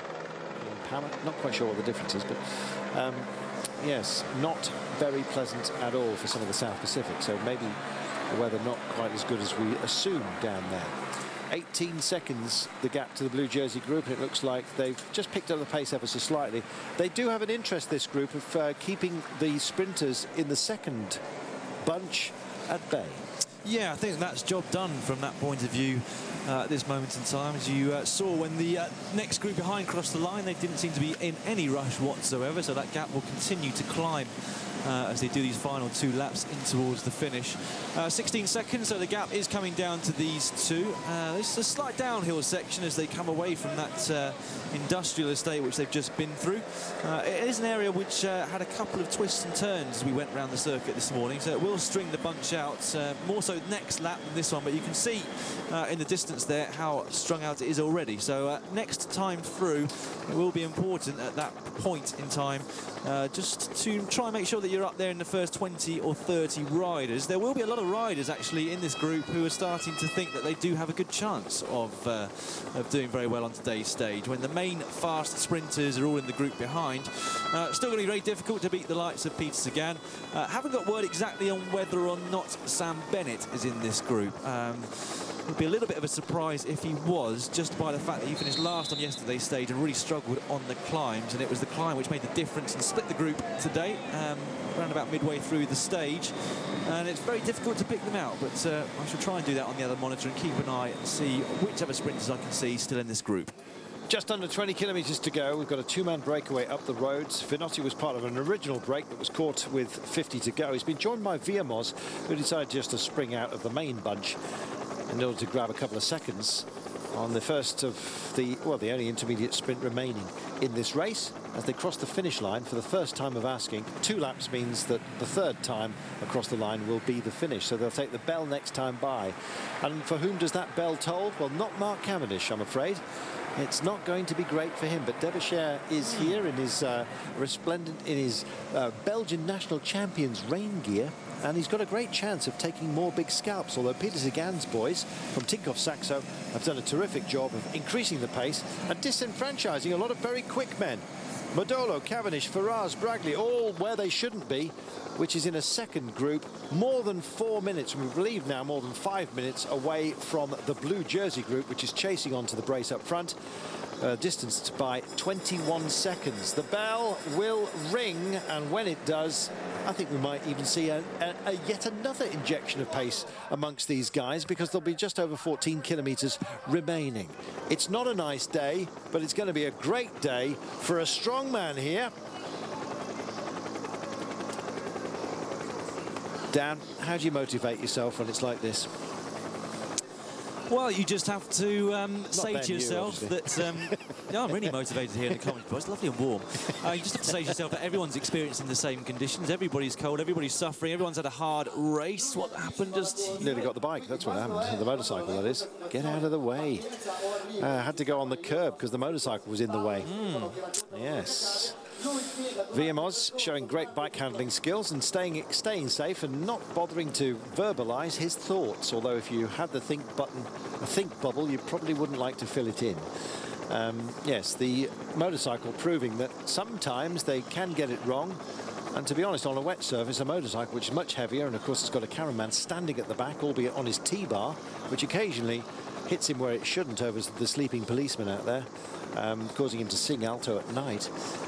Yes, having that cameraman on the back generally tends to destabilise the motorcycle a bit when it's wet, and clearly that's what happened just then. 20 seconds is the gap now that they've got. They are within sight, however, and this is now management that's going on behind them. And Tinkoff Saxo aren't having to do all things their own way, because Lotte Soudal clearly hope for Jens Debescher to get involved. I think Edvald Bosenhagen might fancy his chances today. This is going to be great. Yeah, it'll be interesting to see whether they go for him or perhaps Matt Goss. We haven't seen him do a good sprint for quite some time, but maybe he's up for it today. He certainly seemed to be being protected by one of his teammates a little bit earlier on when he got an overhead shot as they came in towards the finish of the last lap. Still a reasonable sized group at the front. I'm still expecting actually to see perhaps some more attacks, although perhaps they'll be put off by the fact that Tinkoff Saxo have got so many men riding here at the front, and Lotte Soudal as well joining in the chase of these two. Still trying to decide whether or not Sam Bennett is in this group. MTN Quebec, as you can see, have got 5 riders here, but I understand not Zbragli and not Farrar. So everybody else, essentially. Cholek might have an interest today, you know. They've got some options, haven't they? Yeah, they certainly have. So it bodes well for the South Africans and those of you down there. Stuart Innes has written in on Twitter and says, Carlton Kirby, Daniel Lloyd, loving the Tirreno commentary. Top draw comedy at its best, he said. Well, these guys won't be laughing at the end of today, or I guess somebody might be. Massis Bodnar just getting himself back in. Do you want to pick it today? I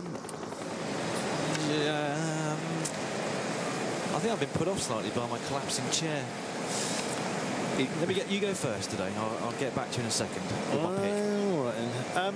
I'm gonna go long and say Peter Sagan. Well done. I'm going to go short and go for Greg van Avermaet. Surprising everybody. I just like to go for someone that is ways down the order of favourites that just might do something. You mean Greg van Avermaet who beats Peter Sagan into a red? Yeah, a different finish, though. Different finish. 16.4 kilometres to go. You know, he's so easily offended, Dan Lloyd. 14 seconds now as he's going to quench his thirst. There we are. You're looking at the blue jersey group right now.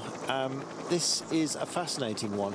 Matt Goss looks like he's the protected rider, which would be something. Well, he's second in line of those trio of MTN Quebec riders. Can't quite make out who's there, but I think you're right. I think it might be Cholek there in third position. I think basically we're just going to have to wait and see. I think that's going to be the story of the year for MTN Quebec. Of course, Theo Boss is another big sprinter that they've got who's not here. So it will always be a case of us trying to decipher who they're riding for on a particular day. And interviews with Brian Smith, and when we've been speaking to him, he's very much said that they'll have to decide amongst themselves, be honest with each other.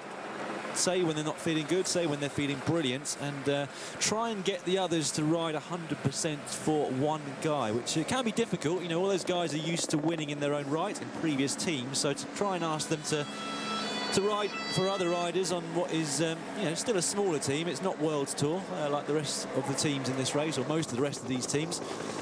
So it'll be interesting to see how they play things out today. They have lost Tyler Farrar into the group behind, let's remind you. Mark Cavendish and his key lead-out men are around about 6.5 minutes behind the group that's on your screens now.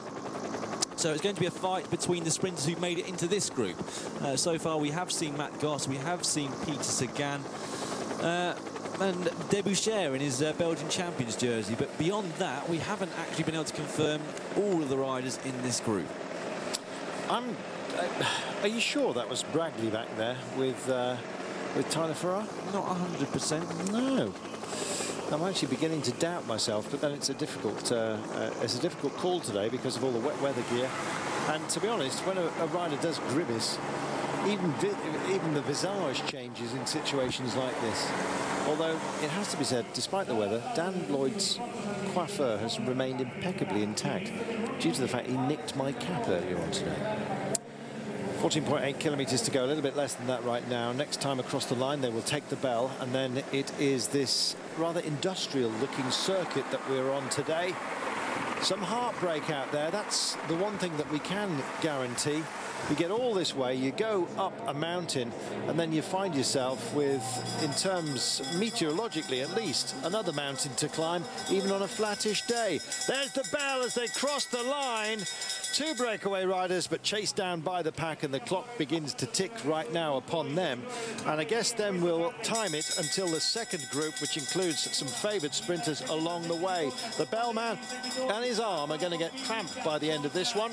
Here come the pack. Lots of options. Sagan crosses the line. Movistar aplenty. MTN Quebec are heavily regarded, highly regarded, and indeed heavily represented up here as well. We look forward to it. And the clock starts ticking now upon the next group across the line, which includes a lot of favoured sprinters. Yeah, well, it's 6.5 minutes to that next group, so we're going to have to wait. And I'm going to try and identify a few more of the riders in the group behind the one you've just seen cross the finish line for the penultimate time. One lap to go then, 14 kilometres just over for these guys. Looks like that duo out front will be caught reasonably shortly. Tinkoff Saxo just setting a good tempo behind, enough to keep them in check here at the front, never letting them go over 25 seconds.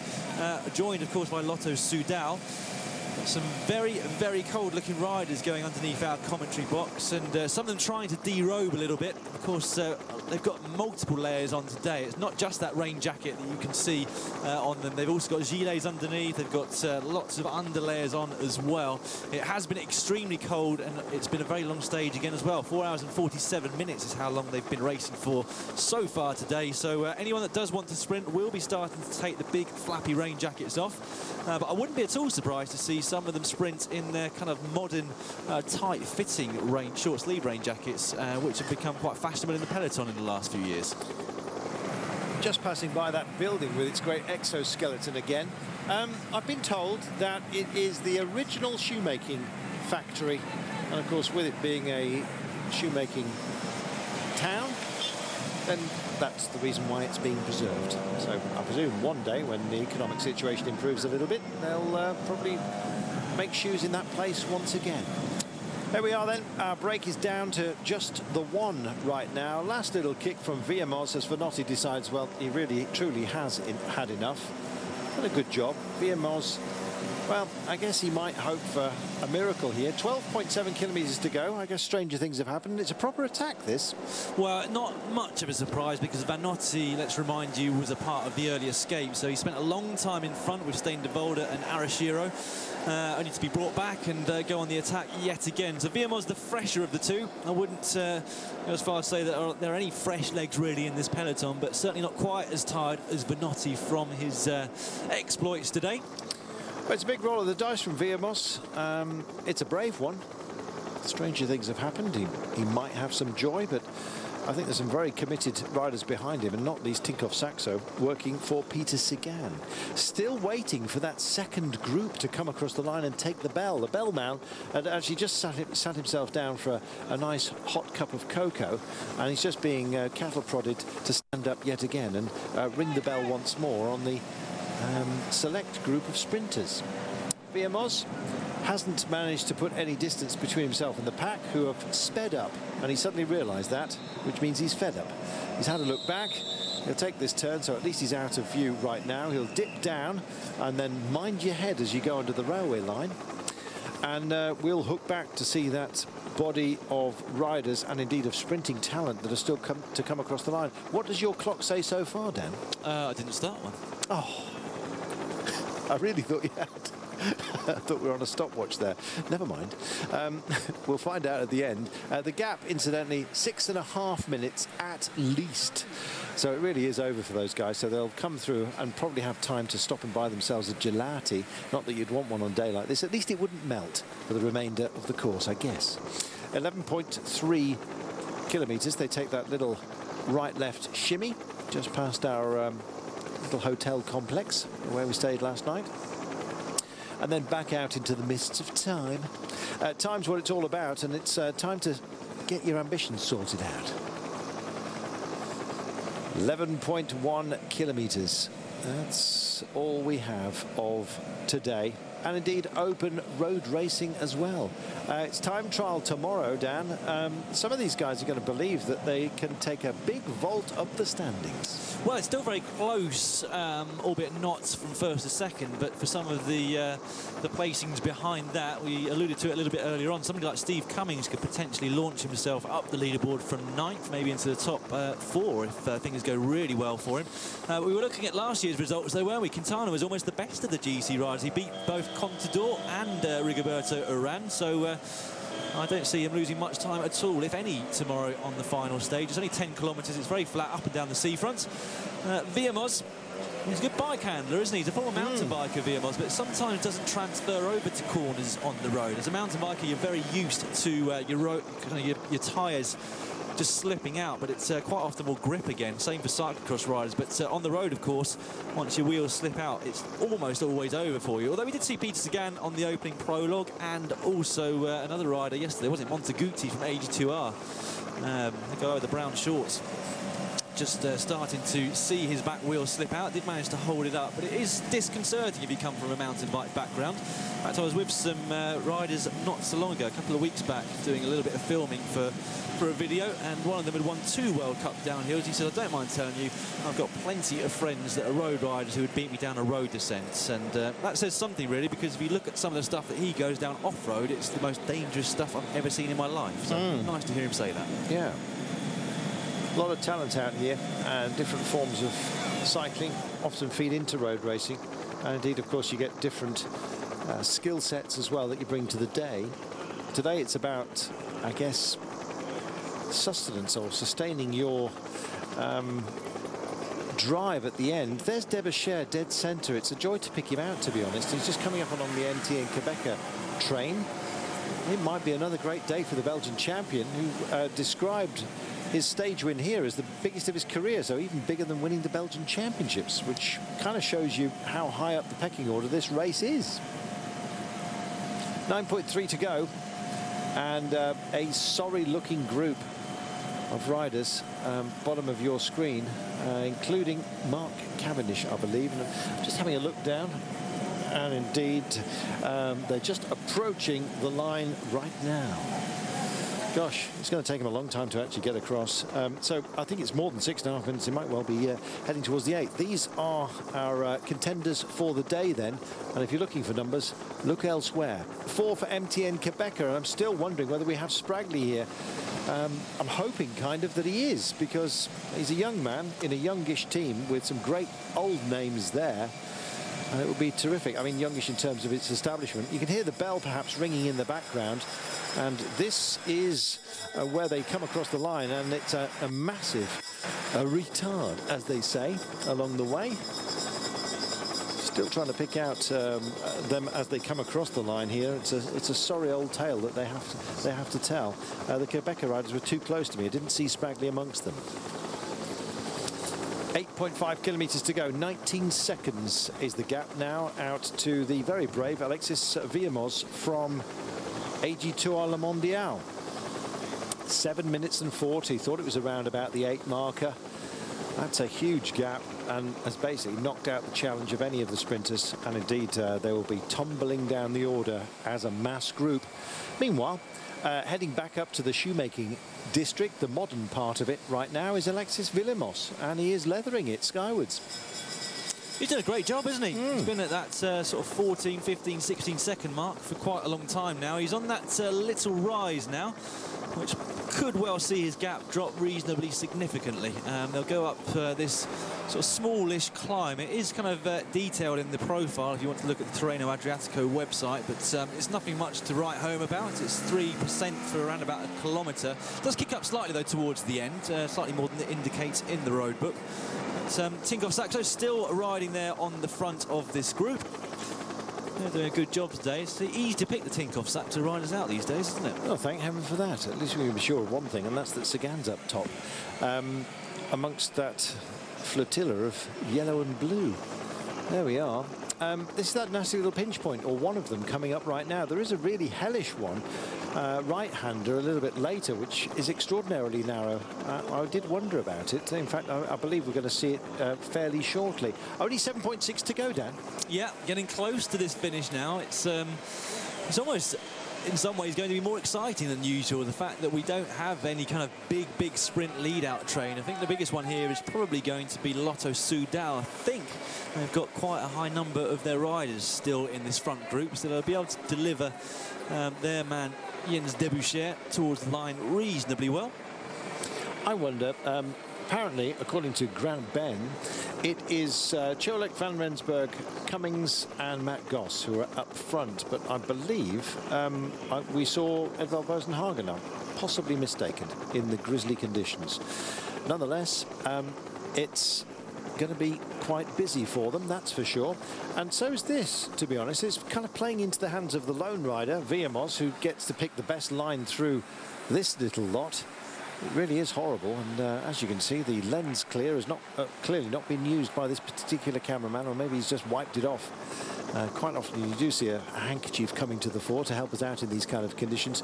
And there is Viamos, and he's about to be caught, I'm afraid, on this wide open highway. Little rise right now. This is where they just take a right-hand swoop down and back into town. This is the sort of highest point we will be in these latter stages. Not quite over for him yet. He's still holding on to around about 10 seconds over the group. You can see just about to take that right-hand turn now. Still Tinkoff Saxo who've managed to keep themselves towards the front of the bunch, but Lotto Soudal, for me, definitely play things nice and cool here at the moment. Not difficult, really, in the temperatures and conditions that they've got, but saving their men as long as they possibly can in order to deliver Jens Debusschere to the line. MTN Quebec likewise, we've not really seen them on the front, just trying to gather themselves and the remaining riders that they've got in this group together. They'll all leave it as late as possible to try and deliver their main sprinters at the finish of today's stage. But for me, it's anyone's for the taking, really, this stage 6 of Tirreno. Giant Ampassin also have a couple of riders in this break. Haven't got an ID on them for the time being, due to the fact that they're all bulked up, and even their body shape has changed because of the amount of wet weather and warm weather gear that they want, or indeed are carrying.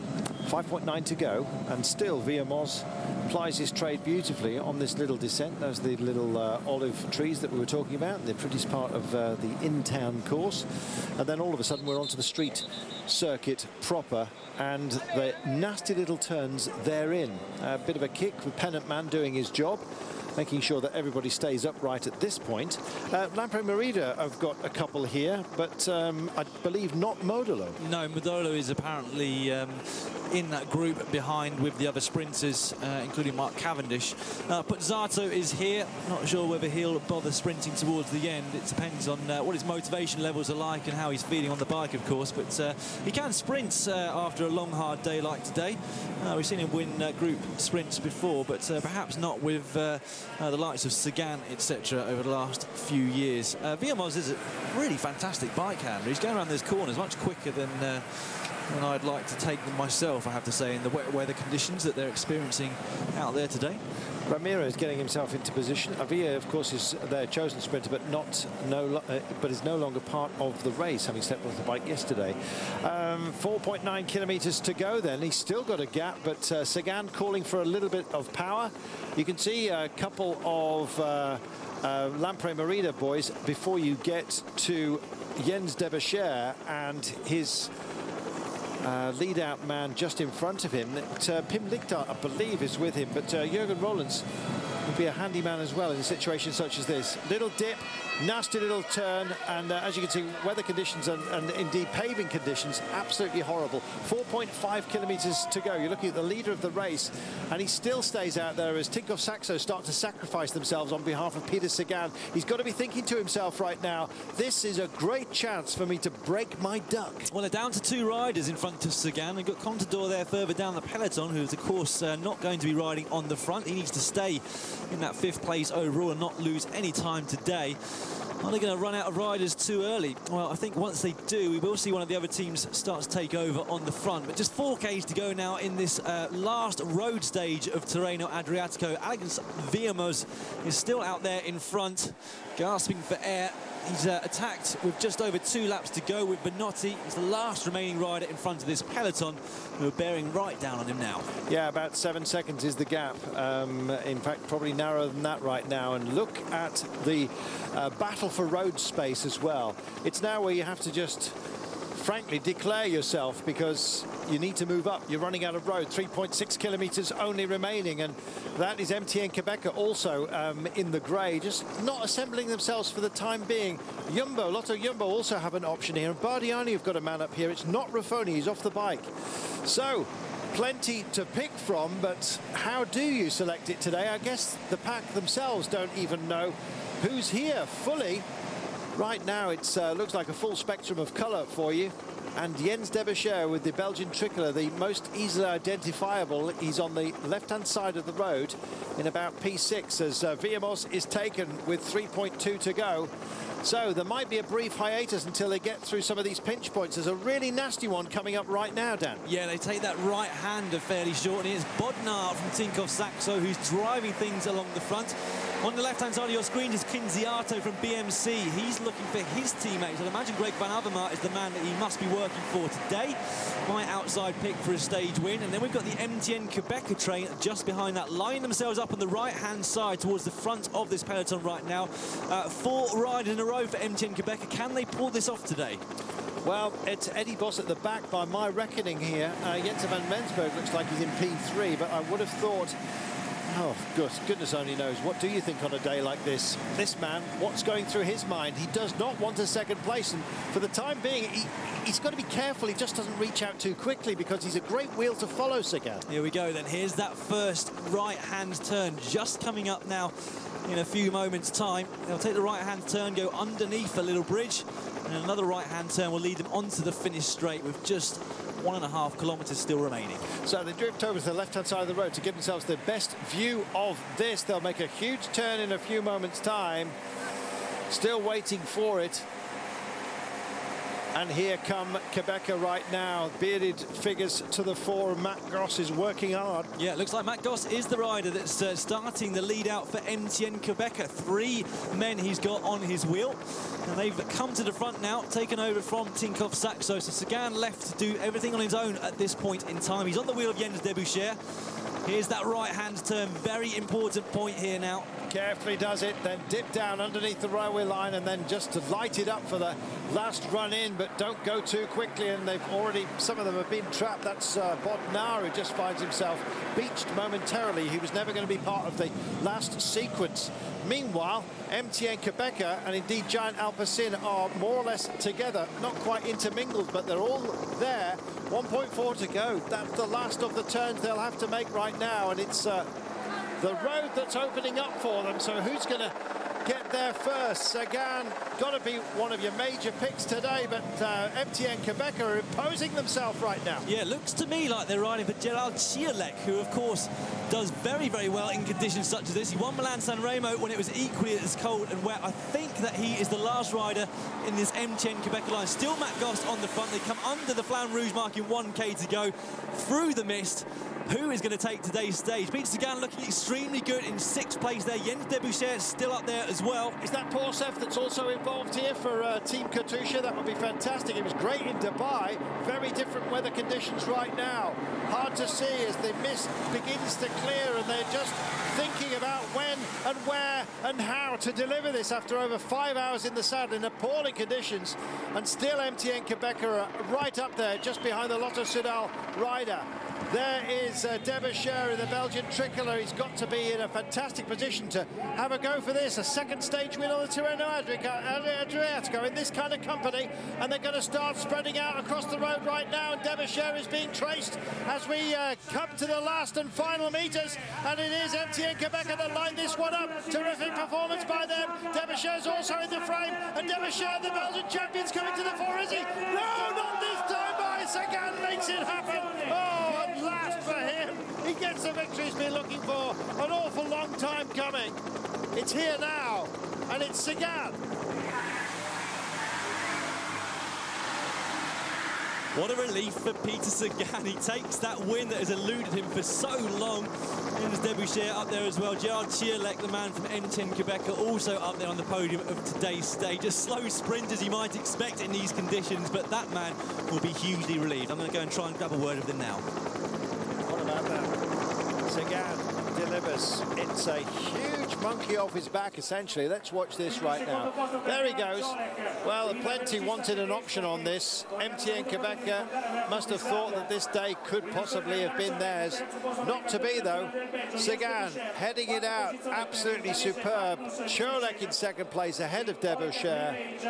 So Chierlek, the winner of the Milan-San Remo, finished previously in these kind of conditions, finishing behind Peter Sagan, with Jens Derbyshire, the Belgian champion, just fading towards the line there. Sagan's got one at long last. Well, he'll be pleased about that.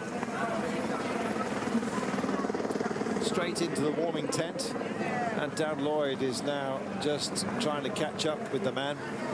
This tent is a couple of 100 yards away, just to allow the speed of the sprinters to decelerate a little bit and then for them to get into the tent. So it'll take down a little while to get there. Sagan ahead of Chierlek, Derbyshire with Kort Nielsen, Ricciese, Bosenhagen finishing 6 ahead of Nico Arndt, Sam Bennett, Navadaskas and Lutsenko.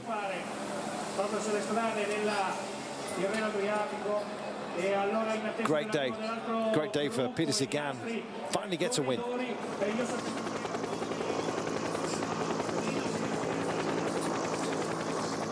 Well, the weather was horrible, but in the end, the action was really hot. Sagan drifting over and burying himself at exactly the right time. Look at the relief.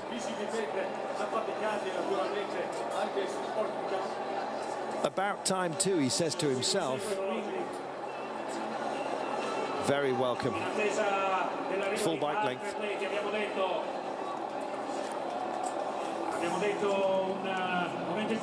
Well, you've got a bit of a wait right now, and you're going to look at some very sorry looking sprinters come across the line who have not had their fun today. In fact, they will be holding on for the time trial tomorrow, just to find out where their final places are. This is your last look at the sprint right now. Well, Sagan left it a little bit later. Timed his run absolutely perfectly. Chierlek must have thought he had a great chance within the last 300 meters, and of course he did. Likewise, Derbyshire finishes in third place, but Peter Sagan delivers and indeed secures that red points jersey. So he gets himself a jersey and a stage win here at the Tirreno-Adriatico, and I think he'll be pleased about that.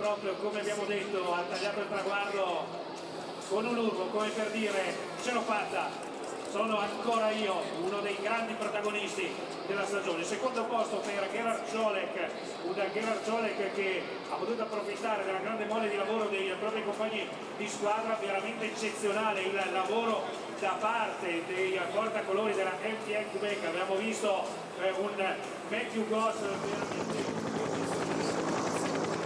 Nasty, nasty weather, but a lovely, lovely win for Peter Sagan. Appunto allo strapotere di Peter Sagan veramente scatenato, quindi dicevamo una vittoria importante.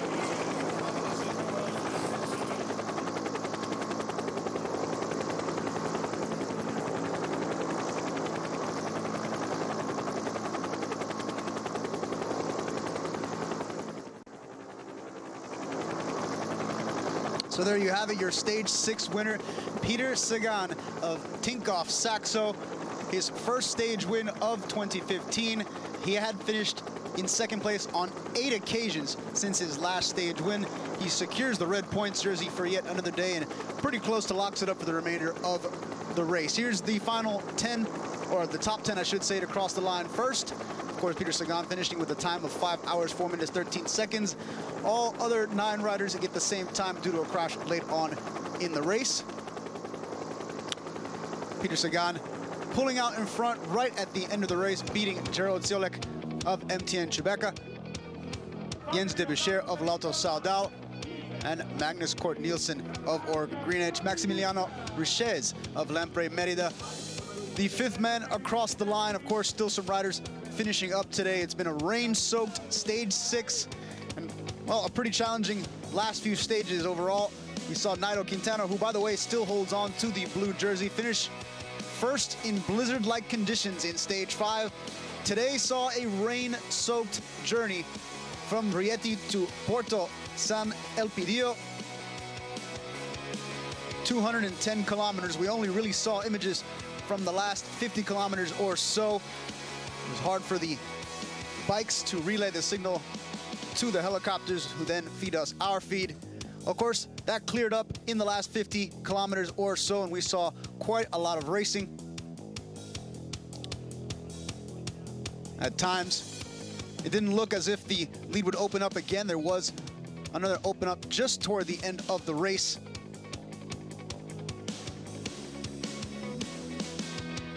Alessandro Vanotti spent a good amount of time out in front today for Team Astana. In the end, he was pulled back not once, but twice. Went on another breakaway in the last 20 kilometers or so. Not the best day for Joaquin Rodriguez. He had a puncture about 60 kilometers from the finish line that pretty much ended his chances. Cavendish and a number of other riders having their issues with the weather as well. In the end, it would come down to Peter Sagan, who has been very, very verbal lately in terms of his success and his frustration with finishing in second place on numerous occasions. Well, he takes the stage win today, gets a huge monkey off his back in the process. And again, he will hold on to the red points jersey. Nairo Quintana will hold on to the blue and the white jersey as the young rider fight for the white jersey continues here at Tirreno-Adriatico. Carlos Quintero remains in the green unless there are any changes. Of course, we'll have the podium coming up for you in just a moment. So again, another quick rundown of the top 10 finishers today. Sagan, Ciolek, Debuchet, Nielsen, Richet, and then number 6 through 10, Edvald Bosenhagen, Nikes Arndt, Sam Bennett, Navaraskis, and Alexei Luksenko of Astana Pro Team, rounding out the top 10.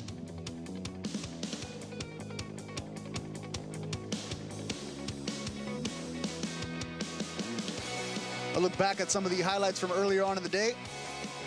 When stage 6 got going, it was coming down pretty hard, as was the situation throughout most of the race today. We're going to send it to break. We'll be back with the podium after this. Once again, you are watching stage 6 of the 2015 Tirreno-Adriatico on Bein Sports.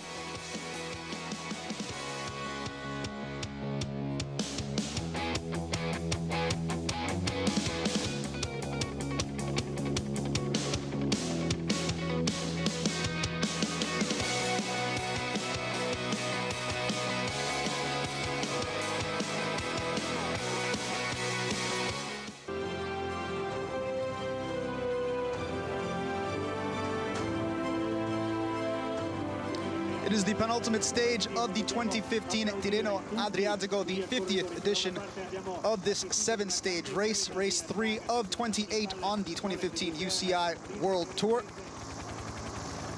We're going to go ahead and send it back down to Carlton Kirby and Daniel Lloyd for the podium from today's race. Sagan in his white liveried jersey of the national champion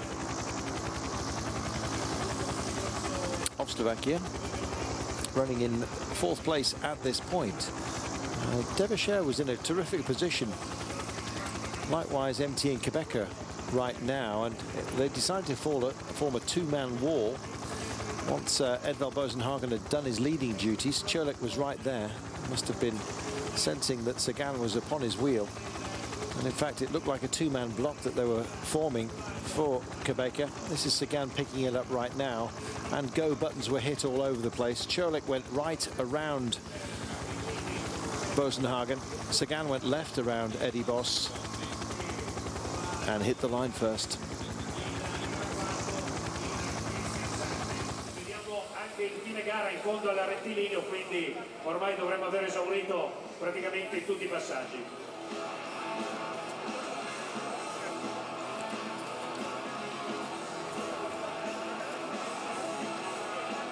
Il fine gara in fondo al rettilineo d'arrivo, pochi istanti quindi alla conclusione degli ultimi atleti. 12 minutes is a long time. And so the roads soon will be closed, and then we'll have our awards ceremony. It's just a question of waiting for the last of the stragglers to make it in. And here's our winner, at last. It's been 9 months, Peter, but you finally delivered the win that we were all expecting. There must be a large feeling of relief right now. Yeah, I'm very happy because today our team of Saxo, it was very strong, and Alberto, yeah, also worked in the climbs, and he was pulling for me. And then so another guys was pulling after the last 70 kilometers until to finish here in circuit, and I am very happy for this victory, for me, for the team, and yeah, I hope this is opening new moments in the new team. Thank you very much. Thank you. Good boy. So, hoping for more to come as well. Well, he's busy now. He's got to head up onto stage, take the fizzy stuff, the kisses and the adulation, something that he's not had for quite some time. Okay, he's in the red jersey, but a stage win is what he is about. He's had so many of them in his career, but as Dan was saying, so Peter Sagan, fresh off of winning stage 6 of the Tirreno-Adriatico, will go up on stage in just a moment to claim his prize and his kisses. Of course, he will remain the red jersey points leader, but he will also celebrate a stage win today. First across the line, Slovakian rider Peter Sagan. Peter Sagan viene premiato da Nazareno Frankellucci, sindaco del comune di Porto Sant'Elpidio.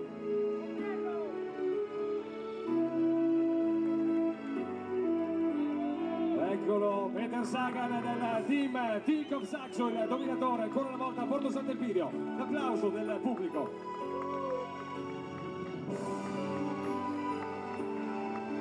As Daniel Lloyd mentioned, it has been some time since we saw Peter Sagan winning a stage, 9 months to be exact. Here's a look at the final stage results. Čurlík and Debouchet finishing in 2nd and 3rd place, claiming podium places for today's race. Peter Sagan, quite the accomplished career already, still classified as a young rider as well.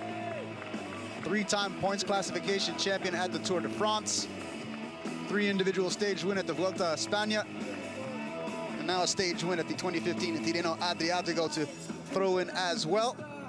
Of course, he does retain the lead in the points classification race for this race. The blue jersey, though, still belongs to Nairo Quintana, the Colombian of Team Movistar. Actually holds on to the white jersey as well. Peter Sagan held that white jersey for, I believe, the first 3 or 4 stages of this year's Tirreno-Adriatico. Here's a look at that overall standings. Nairo Quintana still in the lead, a 39-second lead over Bach Mollema. And Rigoberto Urán in 3rd. Behind that, Thibaut Pinot, who also held on to the white jersey for a stage. I believe it was 1 stage this year, stage 4 to be exact. Alberto Contador, Adam Yates, Domenico Pozzovivo, Joaquin Rodriguez, Stephen Cummings, all in that standing as well. Tomorrow's stage, it is a 10-kilometer, 6.2-mile individual time trial to round out the proceedings. Here's a look at the young overall standing, the young riders overall standing. Nairo Quintana, by virtue of being the race leader and still classified as a young rider, he is in there. You can see Peter Sagan, who wore the white jersey for the first 3 stages, now down at number 6. Thibaut Pinot and Adam Yates rounding out the top 3 in terms of the young rider classification so far this year. Or I should say so far in this year's Tirreno-Adriatico. The points classification is as it is on your screen. Peter Sagan, of course, still holding on to that red jersey, and it looks like he will finish with it. A 12-point lead over Jens de Bouchet, the Belgian champion, Rigoberto Urán, rounding out the top 3. Peter Sagan is going to leave this competition with the red points jersey, though. That is just a matter of time. In fact, a matter of one day. Once we finish the time trial tomorrow, he will have wrapped that up. Here's a look at the overall climbers classification. Carlos Quintero, well, he's going to win the green jersey. We're done with the climbs. We're into an individual time trial tomorrow. So this is pretty much wrapped up. Danilo Weiss and Nairo Quintana in 2nd and 3rd place, respectively.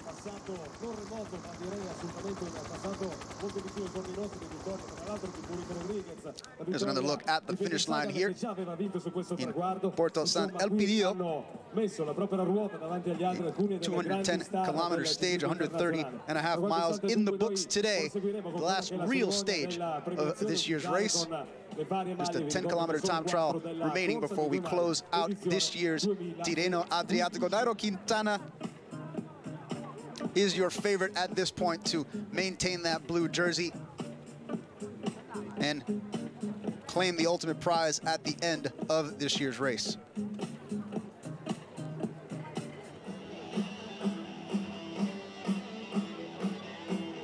And so Nairo Quintana goes to the stage. He remains in the lead and the blue jersey holder.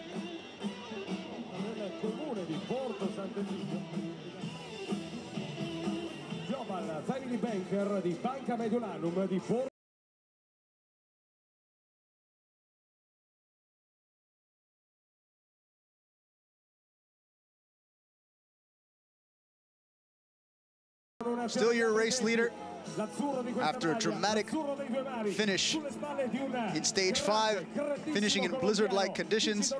Keeps the pace today.